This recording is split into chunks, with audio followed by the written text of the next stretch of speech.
Hi everyone, Miriam here with you. I hope you're having a great day so far. It has come to my attention to talk a little bit about self-care. I know we've been discussing it all along and even devoted some of the episodes to specific tips. However, I have been asked to sort of make a review of some helpful tips. So here are some things that I personally find helpful.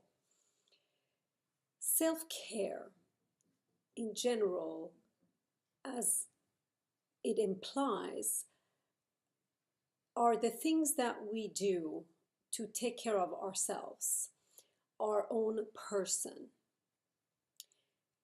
It might sound a little selfish, like to some of you, that putting ourselves first is important. However, um, selfish is a judgment. We're not judging anything here.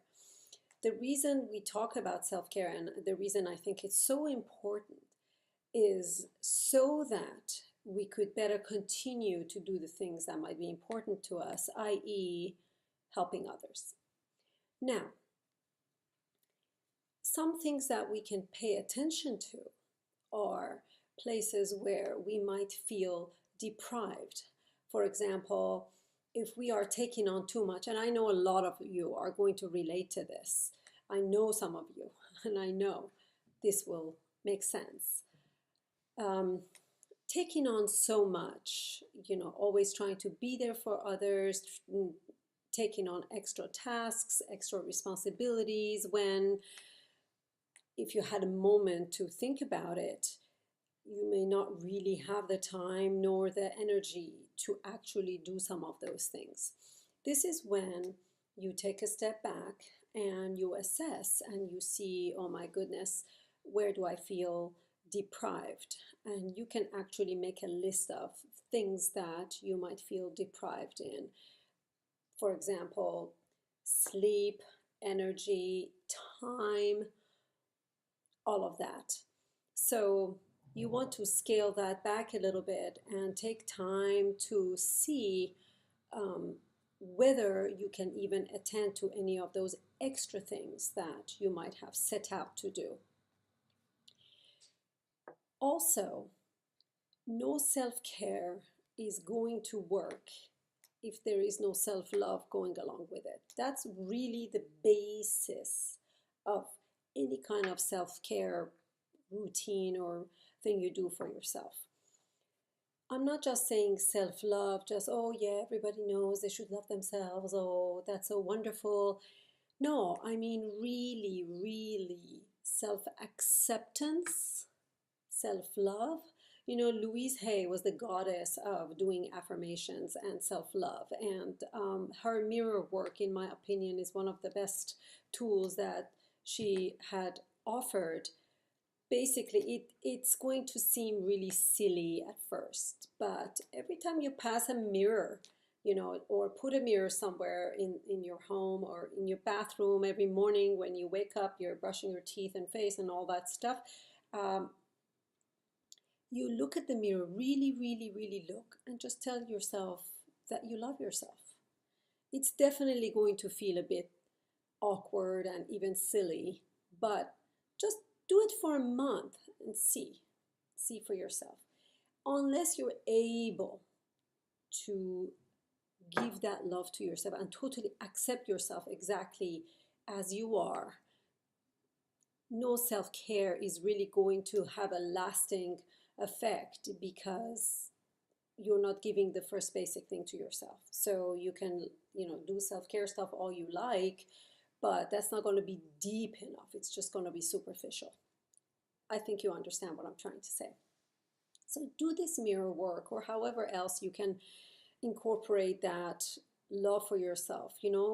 One really good way that I have come to rely on is going within. That's really, really important. If you don't make some time to spend with yourself, really with yourself. I'm not talking about, okay, you're all alone and then you're going to get on the internet or you're going to play with your phone or sit there and read your book. All of those things are good but not for this purpose. You need to spend some time alone with yourself. Just go within, just assess and see what really is important to you, and give yourself a little pat on the back about all the qualities that you find about yourself, and then the ones that might seem to you less than desirable, just accept them, and then you say, perhaps we could change it. Anyway, that's another thing. One other tip that is very important to remember is knowing how to disappoint. Yes, I know that sounds a little strange saying it like that, but when you say no to something, to someone, if they've asked you to take care of something for them and you really don't feel like you can do it, saying no to them is going to be disappointing to them. But saying it in an effective way that takes their feelings into consideration is not going to create any kind of resentment, and you won't end up feeling guilty in the process. So knowing how to do it. One way to do this is when you are asked, for example, for some help, any kind of thing, you're asked for a favor or whatever, rather than immediately responding to it and just, like, oh yeah, count me in, sign me in, put a little distance between the request and your answer. For example, you can say, let me think about that. Let me sleep on it. Something like that. That gives you a little bit of space in order to assess whether you really can do this, and if you did it, what would be the result, whether, you end up being okay about it or not. So that way, you're not saying no right away. However, you're also assessing whether you can. Then, in your own space, create a place, maybe like a little corner of a room, or a room if you can do that, that would be great. Create a little space that is kind of like a sanctuary for you, is where you feel wonderful. It's kind of like a sacred space, I would say. If you really enjoy being in your bedroom, make sure you arrange it in such a way, put all the things that you enjoy in the space that would give you that feeling of calm and relaxation. And what else can I tell you? Taking some routines that you do during the day, kind of assessing them. You know how our lives have a routine. Take a moment and notice how nature has a routine. Seasons come and go, days come and go, months come and go. Everything has a pace, everything has a time and a routine. Pay attention to what kinds of routines are good, that you enjoy. Perhaps make a list of them, and the ones that not so much, then you can tweak those and make it according to how you like it. Also, this is important, making a no list. For example, I no longer wish to fill in the blank for yourself. That's very important, to have your own absolute no list, because that establishes a new way of being for you and keeps you from having to compromise with things that you really don't feel comfortable in your gut. Gut feelings, checking your gut feelings are very important, because our intuitions are always trying to communicate with us. And if we don't pay attention to that, then we end up doing something, and perhaps some resentment might occur.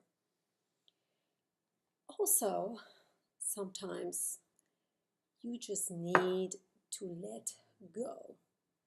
If you've asked for some help and someone's doing that for you, don't go back and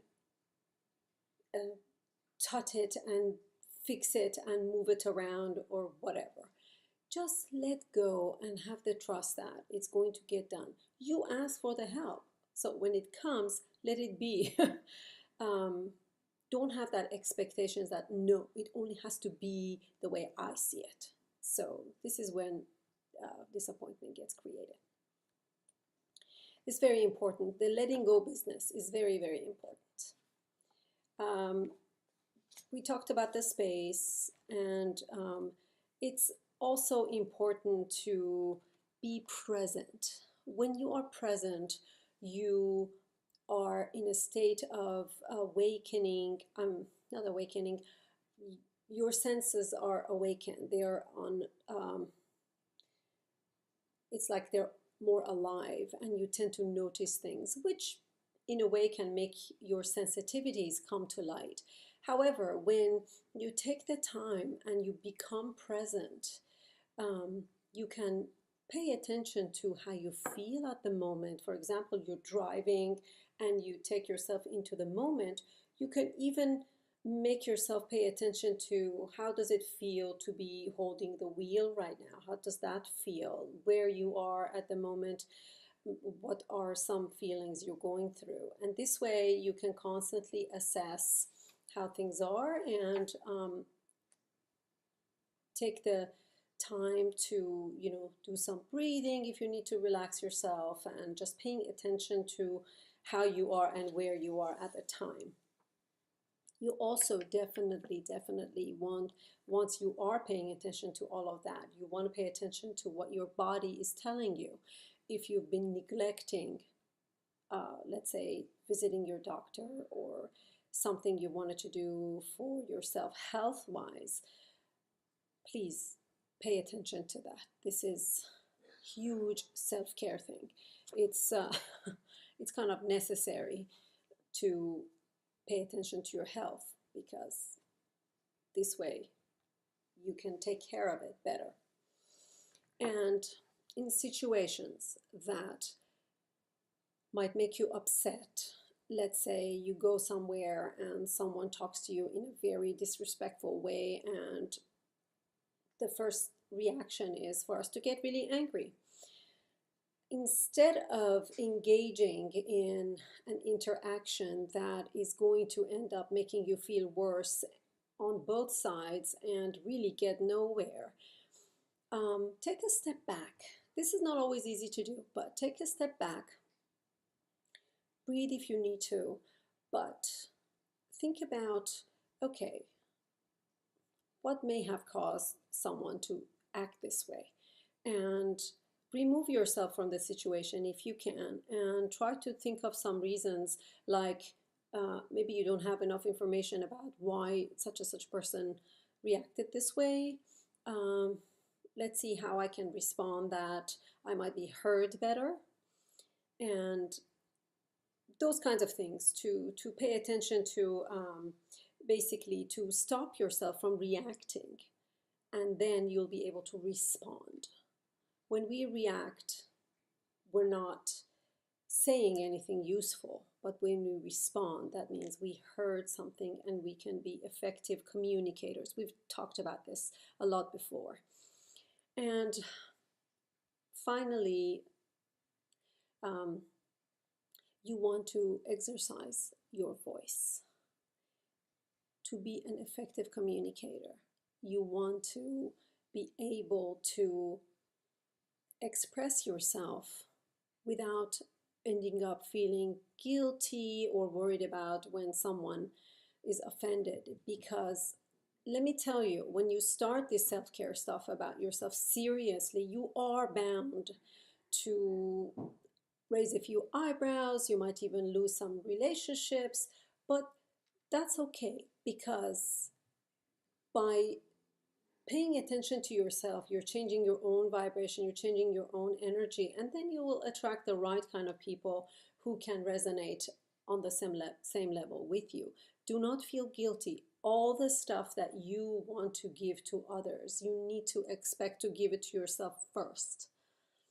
And this way it'll be coming, your help will be coming from a different place. It'll be coming from a full tank rather than an empty one, and there won't be any resentment or guilt in the process.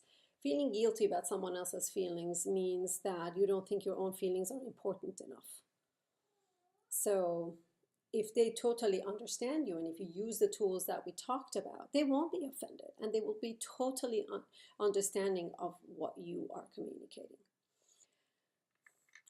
This list can go on and on. I'm sure you can come up with a lot of stuff on your own about what's important in self-care for yourself, but this was a little review on some of the basic tools you can use in order to do some self-care stuff for yourself. Remember, self-love is the basis for all of this. So know that you are a being who is loved, and if you want it from others, you deserve to give it to yourself first. Have a wonderful rest of the day, rest of the week. I won't be here next week. I do wish you happy holidays and Merry Christmas, and I will see you when we get back. Namaste.